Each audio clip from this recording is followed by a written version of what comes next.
something, Piers. No, I think, Brian, you're an idiot. excuse me, let me, yeah, no, dude, you wouldn't say that shit to my face, so shut up. Number one. Number two, okay, I think Jersey people like Shore. you and Rosie O'Donnell should sue mainstream media for what they've done to you. And Piers, I brought some photos of pre-Trump and post-Trump. Look at this. This is Rosie O'Donnell before Trump, right? Nice, good. Look what happens, Piers, with Trump derangement syndrome, all right? Rachel Maddow. Look at how hot Rachel Maddow was. And then look, Trump derangement syndrome. She looks like Stephen Colbert. And then look, Kathy Griffin, someone that I might have hooked up with if I was drunk. They turned her into Carrot Top, okay? That's what it does to you people. What's up, everybody? Welcome back to the channel. Got another Piers Morgan debate coming in for you guys, and I love these debates. You know, honestly, they're kind of surface level for the most part, but we have a lot of fun with these, right? Surface level, you know, debating can be a little bit fun. You get a little bit of back and forth going on, and you gotta just dive into it and enjoy the debate itself. Now, I do love a full-on, in-depth debate, but you don't get that with Piers Morgan. Piers, yeah, he's a little bit toxic. You know, a lot of this is just bluster back and forth, if you will, some rhetorical hyperbole going on, but you know, we got to get into these. I love these. I love breaking these down, and the reason why I do these is because, you know, like I said, I love an in-depth debate. I can take these surface level arguments and actually go a bit in depth and give you guys the information that you need to make an informed decision about what is actually going on in the world. And that's my whole reason for existence, is to give out some of the information that the corporate press, the mainstream news, they're not giving out. But without any further ado, let's get into this debate right quick, y'all. The political problem for the Democrats now is that this is the best they've got. You know, at least in 2020, whatever you think about that election, the Democrats did change all the voting rules right before the election, and in some cases they contradicted state constitutions, like in Pennsylvania with widespread mail-in ballots, and they moved the ballot drop boxes away from county clerk offices, and at least you can understand why people were a little bit curious. This time around, though, no one's really seriously questioning that. So the best the Democrats have is that the rocket ship electric car man somehow zapped his laser from outer space to win Pennsylvania for Trump. Weak stuff does not bode well for the midterms, does not bode well for 28 for Democrats. Brian, there's a lot of head shaking going on, Brian. Why? Had 200. Well, I'll come to you in a sec, Tara. Yeah, I can't ignore the head shaking coming out of Brian. Well, it's ridiculous. First of all, Hillary Clinton conceded the next day, Michael. The guy that you voted for is the only president in American history that hasn't conceded an election. Excuse me, I'm not done yet. Al Gore went through and exhausted all of his legal... Al Gore exhausted all of his legal capabilities that he could do, and then he conceded as well. Going back to Rosie O'Donnell, Pierce, real quickly. Rosie O'Donnell does not speak for all Democrats, but here's the advice that I would give to her. Don't do what the MAGA buffoons across this country have done. 6 out of 10 Republicans still think that Donald Trump won the 2020 election. But I'll tell you something Rosie O'Donnell won't do. She won't storm the Capitol, Michael, and she won't beat police officers. The guy who you support has pardoned those people and called them patriots. So who cares what Rosie O'Donnell says? She doesn't speak for all Democrats. And don't try to compare election denying to Hillary Clinton, who conceded. Kamala conceded. The guy who you voted for is still the guy who has not conceded the 2020 election. You're talking about so stop it with your bullshit, okay? Can I ask him a question? So, Brian, in 2016, the Russia collusion hoax with Hillary Clinton, that wasn't cheating? The hiding I'll Hunter answer Biden's that. laptop? I'll answer that.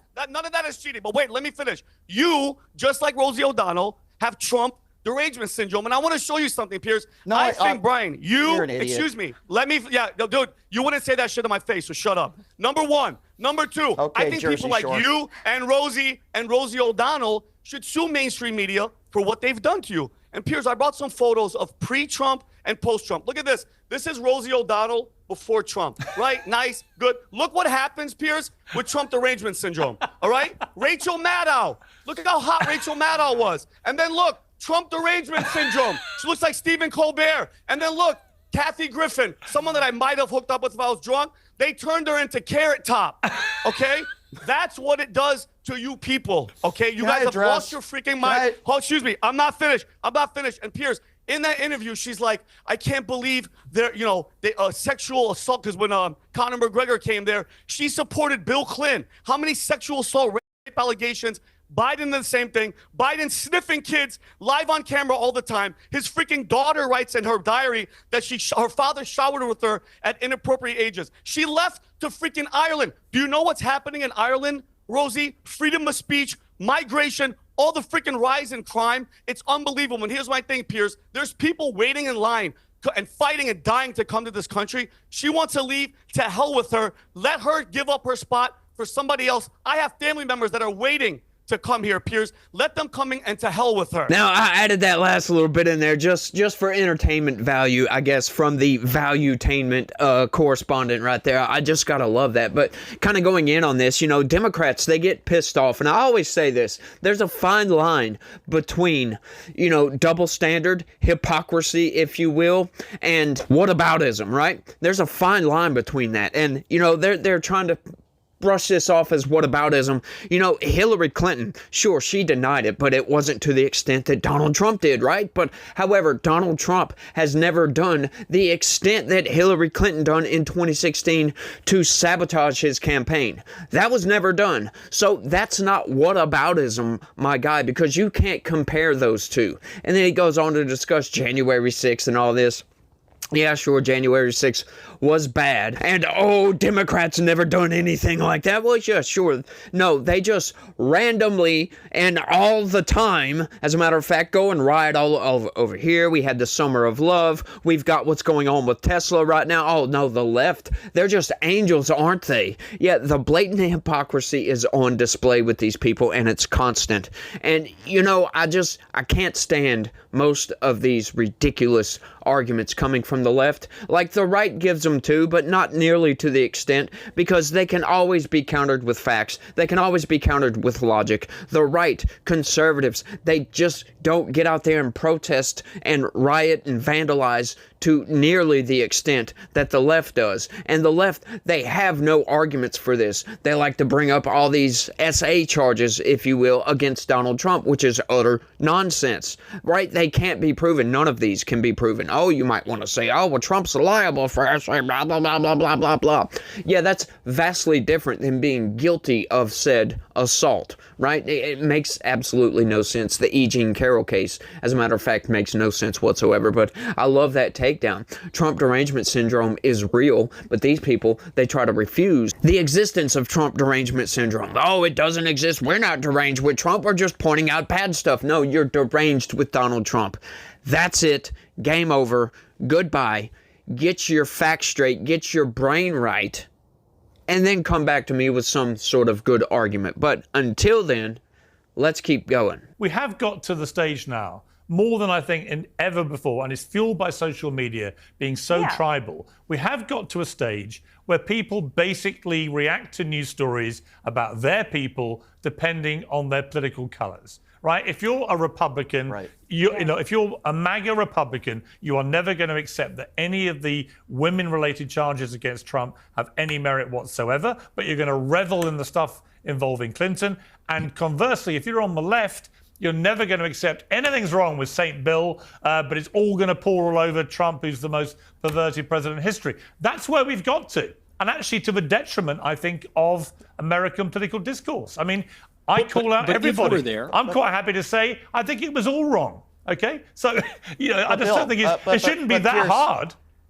But Piers, if there's proof, I agree with you. I mean, Democrats have their fair line of creeps. Yeah. Of course, I agree. But absolutely, and so does the media, by the way. Anthony Weiner, Bill Clinton. Al Franken. Actually, that was a time when the Democrats took out their own. But here's the difference. That was one where the Democrats did. Because it was convenient. Al Franken. But here's the difference. I agree with you. I agree with you guys. What some of the behavior of Bill Clinton, what he did was awful. But you see, Bill Clinton's not in office right now. Donald Trump is in office, and if you bring up his sexcapades and the horrible behavior and the things he's done in his life, all I hear is whataboutism. Donald Trump is the president of the United States. He is a liable sexual abuser. He's had 25 women coming forward. So, you know, we can keep talking about Bill Clinton and what happened 30, 40 years ago. All right, Michael. This is also beside the point, because I think most of us don't really believe that President Trump is a rapist or anything, to the point that Vinny was just making. E. Jean Carroll went on TV and said that rape is sexy, so she seems a little bit odd. I'm skeptical of her claims. And regardless, though, All of this was known to voters. But that's not all the of these only allegations, person who's all the accused him of smears. that. Excuse me one second. All of the smears. 25 women. All of this was known to. Excuse me one second. I'll just try to finish my point like a civilized human being. All of this was known to voters, and most voters voted for Trump in November. Yeah. So the Democrats can keep trying to throw this stuff out there. Oh, the election was rigged. Nobody, not one person seriously believes that. Oh, Donald Trump is going to gut Social Security. Nobody believes that. We know what Trump campaigned on. Oh, Trump is a monster who's a rapist, murderer, serial killer. Nobody believes that. So the political question, if we're in this tribal moment, or maybe they believe it and they don't excuse care. me one second, the two of you. You have a very difficult time listening to a reasonable argument. If we are in this moment, I'm listening to you. What argument are the Democrats going to make to convince voters, most of whom voted against them in November? Okay, so we're still on about this. Okay, so you can make the argument outright, the case between Donald Trump and Bill Clinton, without using whataboutism, right? Because all these cases, it doesn't matter how many women come out and say Donald Trump did whatever, doesn't matter. None of them have been proven. You might once again scream, oh, he was liable for this. Yeah, liable and guilty are two vastly different things. That was a court of his so-called peers that just absolutely believed a nonsense story. Most Americans don't agree with that. Most Americans don't believe that Donald Trump actually did what they said because it's an unbelievable story. It makes absolutely no sense. Now, the vast difference between these is Bill Clinton actually admitted what he did. Outright apologized for doing so. Right? You don't have to play whataboutism here. That's all you got to say. Bill Clinton admitted it outright, openly. Donald Trump has refuted all of it. Plus, the particulars of the cases make absolutely no sense on this matter. Now, you get into a lot of where the voters lie, right? This all falls on the corporate press, the mainstream news, and what they are trying to push with their daily coverage of all these stories, right? That when you get something with Donald Trump, it's nonstop, over and over and over and over and over again, brainwashing people into believing these stories constantly. It's ridiculous. Now, with the Bill Clinton thing, sure, that was a big scandal because it had to be a big scandal. But people quickly forgot about this, right? Just quickly forgot. Bill Clinton left office. Who cares at this point? You know, sure, he makes that argument, Bill Clinton's not in office, Donald Trump is. Well, if you can give me something proving that Donald Trump did any of these things, I would love to see your proof, because that would be exclusive bombshell evidence right here that nobody has absolutely seen before. And it makes no sense to make these arguments that Donald Trump is some abuser of women or something like this, because it's factually not true. That's the only argument you got to make. Bring me some facts, and then we can make an argument here. But until you bring me some facts to make an argument, shut your mouth about this, because it's totally unproven. Allegations are one thing. Proven facts are another thing. I can't stand these people when they start getting into this. It is utter ridiculousness. Just shut your mouths, and let's keep going. Most Americans, when they're told, look, these are pretty bad criminal people, and we're chucking them back either to their country or El Salvador, they're probably not going to be too bothered about whether some judge has decided he doesn't think this is particularly due process.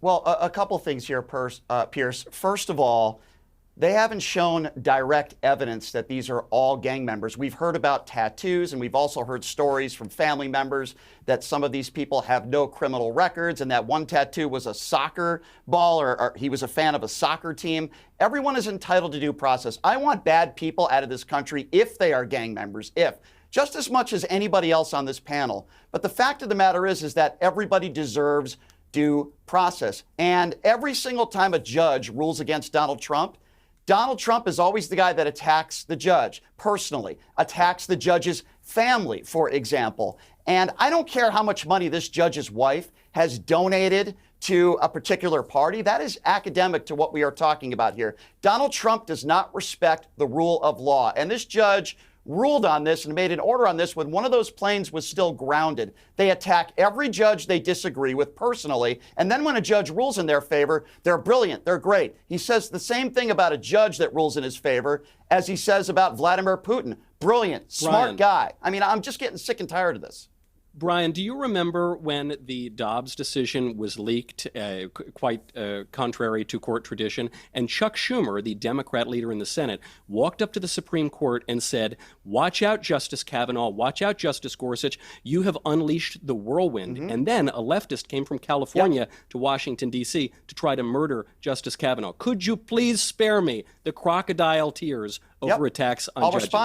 I'll respond to that. Unlike you, Michael, I don't use whataboutism, and I'm willing to go after both sides. I didn't agree with that then. Sounds like you're going I don't after agree with the that now. But you notice what Michael, hold on a second, I'm answering your question. You notice what Michael does? I bring up points of Donald Trump attacking a judge, attacking a judge's character, attacking the judge's wife, and Michael starts talking about Chuck Schumer. You see, because Michael is in his right-wing echo chamber bubble, and he can't.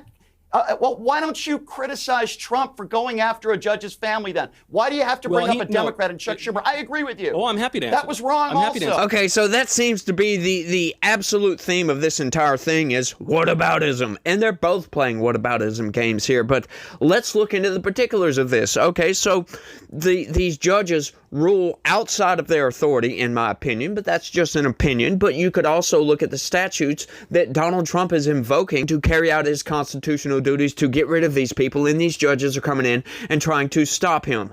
Donald Trump gets on social media, and says, I think this guy needs to be impeached because he's ruling outside of his authority, blah, blah, blah, blah, blah. That's not an attack. Getting in front of the Supreme Court on the steps, holding a press conference, for crying out loud, and telling Supreme Court justices, you will pay the price. That is vastly different than saying, well, I think this judge needs to be impeached because he's ruling outside of his authority. Those are vastly different statements, right? And I just can't stand this argument because Democrats do this all the time. Then once again, this does go to both sides. Both sides do this. So we have to break down the instances, the specific situations that's going on between the two situations to actually see what's going on here, right? And it wasn't just Chuck Schumer, right? And plus, this whole situation with Chuck Schumer, they weren't ruling against Chuck Schumer. You know, it wasn't the Supreme Court stepping outside of its constitutional authority to make some sort of ruling, right? It wasn't that. They were never accused of that by Chuck Schumer or anybody else. No, but this is what is going on with Trump. They're stopping every single instance, and you gotta love this. You've got to love this argument coming from these people, and I made this argument yesterday that these people, these very same people, will get out there and say, you know, oh, Donald Trump's attacking this judge for blocking his agenda, blah, blah, blah, blah, blah. But then they'll turn right around and say, well, Donald Trump's not doing anything about the border, all right? Blah, blah, blah, blah, blah. You were just making an argument about the judge stopping him from doing it. These people are deranged lunatics for the most part. That's just an opinion. That's not an academic assessment of what's going on. That's my opinion. I look at these people and they are struggling. They're grasping at straws to make any and whatever argument they can make, and it falls flat with me, at least. You want to make a pretty good argument? You can make a pretty good argument. I am open-minded about all of these arguments. I've proven this time and time again, like the other day with Mike Walls. When this thing first came out, I said, hey, you know, there's nothing to see here. Sure, this might have been a slip-up, but I think this guy's BSing. And then when he actually drops the evidence, I'm like, no, Mike Walls should absolutely be fired for this, right? Trying to be intellectually consistent on all of these things. But you can look at all these different situations, like with Chuck Schumer. They held a damn press conference, for crying out loud, and it sounded like they were threatening Supreme Court justices, right? That's what that sounded like. Now, you could also say impeachment sounds like a threat as well. But once again, you look into the particulars of this thing, you know, the left, being as crazy and off the chain as they are, actually had somebody go and try to harm Justice Kavanaugh. Now, has that happened with Boasberg? No. No, it hasn't. Calling for an impeachment is one thing, right? Because there might actually be grounds for impeachment on this if this judge is found to be ruling outside of his authority and he is being political in his rulings, which time and time again, if you look at a lot of these orders, yeah, they're getting overturned on appeals. A lot of these orders are getting overturned on appeals. Some of them aren't. But like this one, Donald Trump is carrying out his constitutional authority. You go look up the statute.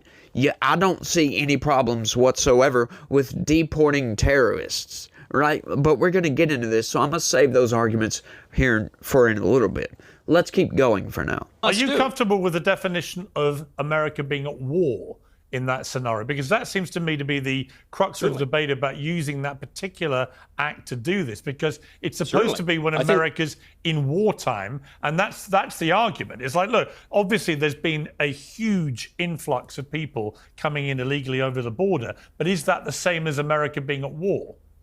Certainly. This isn't just a random scattering of people who are crossing the border. What we're talking about here is an organized, extremely violent criminal element with total control over our border, working in concert, in some cases, with hostile foreign governments. What else would you call that but a war? You know, this is not just some economic migrant seeking a better life. So to talk about Tren de Aragua, I just think that if this was truly a war, they gave up the front. There's no one even crossing into the border anymore if this was truly a war. I mean, literally, I have sources on the ground and at the border, and they say there are 0 crossings. The people who got in, and they're hiding. By the way, can we have a moment? Can we have a moment to just say? Can we have a moment to say that under Joe Biden, it's reported that up to 10 million people crossed that border illegally in 4 years, and you're saying, Tara, what many people are reporting now, that Trump has basically stopped it stone dead. I mean, that's an amazing achievement, isn't it? Right, exactly. Weird. Exactly. And if this was a war, they wouldn't stop that. They would be fighting us at the border to continue that incursion. Now, Sarah, is there a problem that we have gang members who have managed to get in? You're absolutely right. But the idea that there is a war between Mexico and the U.S. is absolutely absurd. Well, I think, to be fair, I think what Michael was doing. Well, hang on. I think what Michael was doing was saying that the comparison would be to an organization like Al Qaeda, ISIS, and so on, where they're a group of effective terrorists. And what they're doing is waging a war that way without actually waging a conventional ground war or whatever. In other words, they're committing acts of terrorism and therefore should be classified as being at war with America.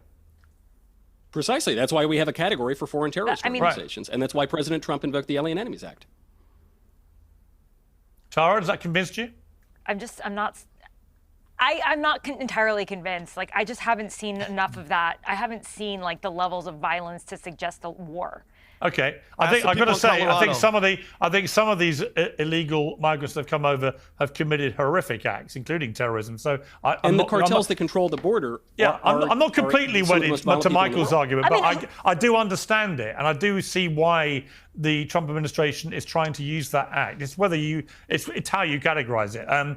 Anyway. Okay, so this is where I blame the corporate press, because their reporting on this is absolute nonsense. If you read the statute itself, yes, the corporate press, they come out and they're constantly saying, oh, this wartime statute that blah, blah, blah, blah, blah, blah, blah. Well, it's not just a wartime statute. Like I said, if you read the statute itself, it does say wartime, but it also says during an incursion on your border or predatory invasions, right? And that's what this was. It was predatory incursions by these groups. We're not at war with anybody. Doesn't have to be a wartime law. You don't implement this just because you're in war. Once again, like I said, during the Biden administrations, we had an absolute invasion coming in. But this is also the argument from these people, like from that lady, I forget her name, Tara, I believe it is. But she's like, well, there's no more border crossing, so what are we doing here, right? So get this idea. This is under the idea that she wants all these people to come in for 4 years. We have an invasion of, get to, at minimum, 10 million criminal aliens that have come into this country. The higher estimates for that is upwards of 20 million. So under that argument, we just, it's fine, right? These people came, we stopped it.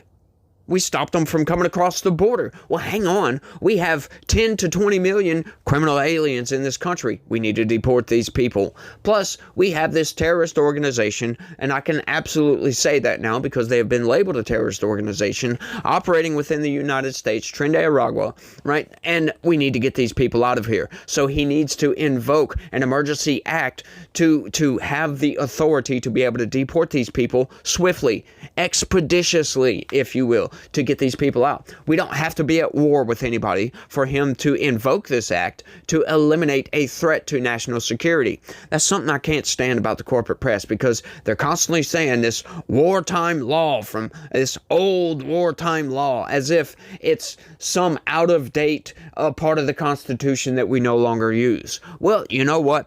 They don't use it because there's never really been that much of a need to use it, right? Because we've never had an administration just fling the gates open to the southern border and allow anybody and everybody to come across. That's never happened before. So what do? Emergency. We've got a situation going on that southern border that needs to be remedied. There's way too many people getting hurt, right? And every story about criminal alien criminality is not going to make national news, right? Because there's a lot of it going on. If you look into all of the activity of these criminal aliens, there's a lot, y'all. It's so much so that we've made a new category of crime. It's criminal alien criminality, right? Or as Trump calls it, migrant crime, which I don't like that term, because it's, that gives a bad name to actual migrants. We like migrants around here. People that actually go to a port of entry or get a visa or something like that, fly in.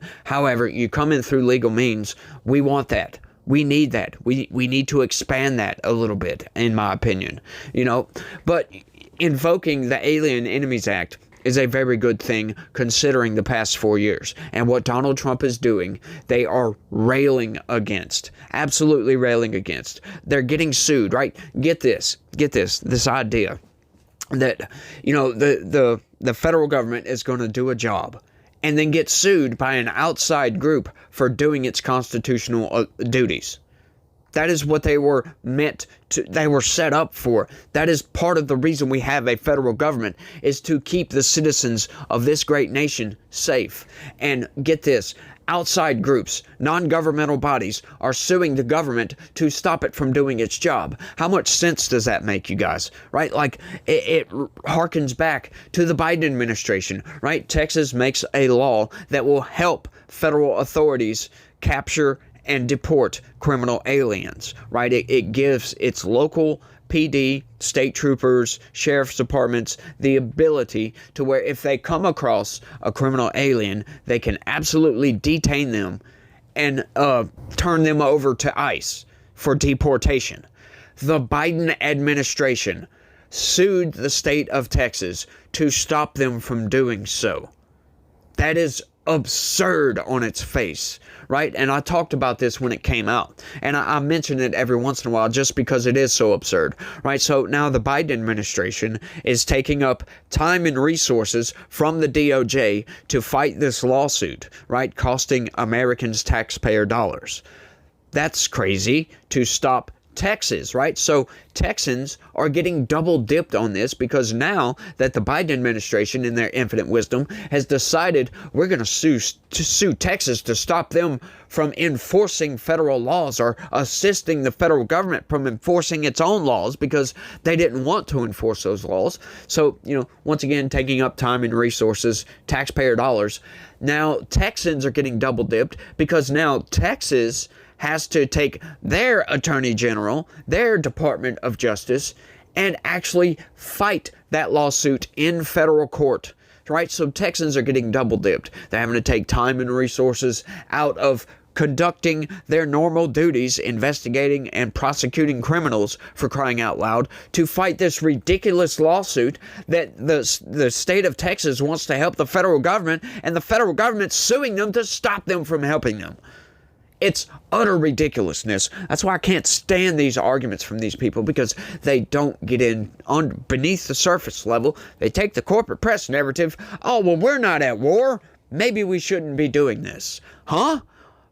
Once again, you look at the statute, it doesn't have to be a wartime authority, for crying out loud. It's an emergency declaration. That is what it was set up for. Emergency situations. Right? Because it's not always going to be an invading nation coming across your southern border. We have cartels operating with impunity across that southern border, or at least they were until the Trump administration, right? So now they're being stopped, right? Donald Trump had to invoke an emergency situation to be able to handle, to keep Americans safe, to stop these people from coming across that border. And once again, these federal judges are like, maybe these people need due process. But you know what that due process is? This is why this is so ridiculous, right? When these people keep yelling and screaming about, well, everybody needs due process. They need their day in court. You know what that due process is, by the way? Is basically, are you an American citizen? Yes, no, boom, that's it. If you are, if you claim to be an American citizen, then prove it. Boom. Prove it. If not, you get deported. That's it. They are wanting to slow the Trump administration down and take this legal proceeding to give to these people that's going to take more time and resources away from the Trump administration securing our border and getting rid of these people. But that's the point. This is what they do. It's obstruction for the sake of obstruction. That is it. It's because they're Trump deranged, right? There was none of this obstruction during the Obama administration. And I know that's a kind of whataboutism, but it's not really. It's more of the just double standard here, because they didn't do any of this under the Obama administration. As a matter of fact, the Biden administration did not have a single injunction on deporting anybody. Now, they didn't deport a whole hell of a lot of people, but there were 0 injunctions to stop the Biden administration. Why is that? Let's keep going. I want to show you a picture of Donald Trump. This is from the Colorado state capitol and has caused Trump to go completely nuts at the radical left Democrat Governor Jared Polis, demanding he remove this eyesore, saying many people in Colorado have called him to write and complain about this. It was unveiled first in 2019 during Trump's first term in office. But it's obviously been brought to his attention. The artist is a woman called Sarah Ballman. Now, look, can we all, I think we should all agree, right? It's a very unflattering picture of a man who takes his appearance very seriously. Well, you're right. He does take his appearance very seriously with his 4 hair transplants and his fake teeth and his 8 layers of orange makeup. But I will say this, Piers, we might agree on this. He has the right to replace that picture. What he shouldn't have the right to do is replace a picture frame of General Milley in the White House with the picture of himself and his mugshot. I don't have a problem with him replacing this picture, but let's all be honest here. He's probably the most insecure man on the planet. And it's not a great picture, I'll agree with you. But if he wants to replace that with his mugshot picture, go at it. But don't be taking down pictures of 5-star generals. That's my point. Okay, I simply added this in there just on the simple absurdity fact that, yes, this guy is actually mad that Donald Trump took down a portrait of General Milley and replaced it with the Constitution. Yes, he's mad about that. General Milley, of all people. The treasonous General Milley, as a matter of fact. Yes, the dude, it's not outright treason, but it really rides that line. It's pushing the boundaries of treason. When you absolutely, in defiance of the President of the United States, say you're going to call China in case there's some sort of attack. Huh? What do you, like, this, once again, is a double standard. It's blatant hypocrisy. Because look at Signalgate that's going on right now. Yeah, let's play some whataboutism, but it's not really whataboutism. Vastly different situations here. Yeah, that's how you can tell if it's whataboutism or not, is depending on the particulars of the situation. These people are just making up this giant scandal, right? Now, it's bad. I will admit, it's bad. Mike Walsh should be fired, absolutely. However, by that standard, so should have General Milley should have absolutely been fired. Just boom, outright. Because now that is pretty much the same thing. You're going to be leaking the war plans. It's a little bit worse, actually, because once again, he threatened to leak war plans to the people that were going to be struck, for crying out loud. Like, what? Are you freaking kidding me here? That is absolute treasonous. That is giving aid to an enemy, as a matter of fact. And, you know, once again, the Democrats went totally absurd when Donald Trump came out on Truth Social and said, you know what the punishment used to be for treason? They lost their brains. That was something that arguments they made forever. Oh, well, he's trying to take the life of 5-star generals. Well, you know what? When one of our 5-star generals actually threatens treason, yeah, I think we have a problem here. But they didn't see it as a problem. They look at Donald Trump. You know, that's just Trump derangement syndrome at its best. And that's why I threw this little clip in there. It's just really, really absurd that guy's actually mad about that. Now, getting back to that picture, y'all let me know down in the comments section. Doesn't that picture make it look like if Donald Trump and Lindsey Graham had a love child together? Like, that's what that looked like to me. It looked like almost like Lindsey Graham a little bit. Like, it just looked weird. Kind of freaky looking picture right there. Ugh, kind of gross, right? But I don't know. The theme of this thing was double standard, blatant hypocrisy, whataboutism, whatever you want to call it. But like I said, there is some overlap between blatant hypocrisy and whataboutism. There's a little bit of overlap. But once again, you got to go in, you got to break down the particulars of the situation to figure out if it's actually whataboutism or if it's just a double standard going on that, yeah, hang on, you're clearly not seeing things for how they are here. But I think that's all I got on this one. I want to thank everybody for watching, and y'all try to have a good day. Stay legitical. Peace.